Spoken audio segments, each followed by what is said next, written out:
As my vows will start, it has three main words: sorry, thank you, and forever. Sorry for all the pains and sins that I have done. Siguro di ko na need elaborate kasi sa dami ng sins na nagawa. Kung kasalanan, baka hindi matapos ang vows ko. Thank you for the understanding and always at my back. Whenever I was down and I need support, you are always there to help me and guide me.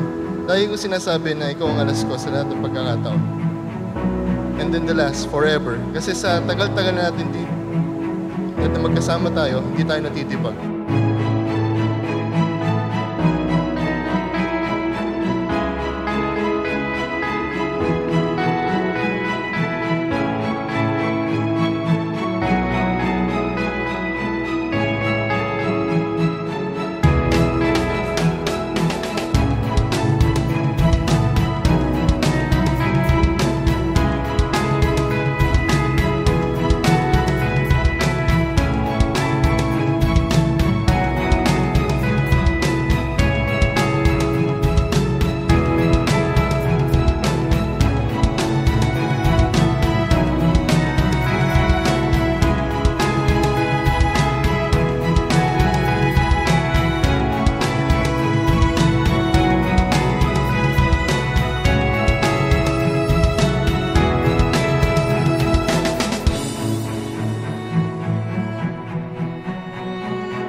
B.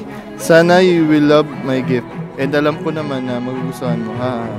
Can't wait to finally meet you in the altar. Dapat you're so handsome at all. I love you so much, B.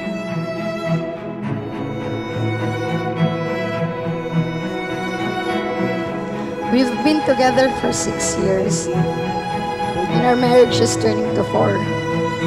Nag-decide tayo to get married civil in Qatar at early age because akala natin mas magiging madali ang buhay. But doon lang pala mag-start ang life natin as a partner. Parating sinusubok ni God yung relationship natin to the point na sobrang nasasaktan na natin yung isa't isa. Na we end up deciding na maghiwalay na lang dahil sa mga problema. I will not promise anything because sabi nga nila, promises are made to be broken. Gusto ko lang sabihin na mas hahabaan ko pa ang pasensya ko ng sobra-sobrang haba pa, kahit sobrang ikli ng pasensya mo. And syempre, the most important thing is mas aalagaan kita at mas mamahalin pa kita everyday for you to feel na I'm more than enough as your partner and as your wife. Thought that I could make it right, that there was something I could find. Without you, I've been low and lost without you. Because I've been low and lost without you. All the mistakes that I've done, nare-realize ko sa lahat na hindi pala tama yung mga ginagawa at hindi na ulit sa mga kasalanan gawa ko.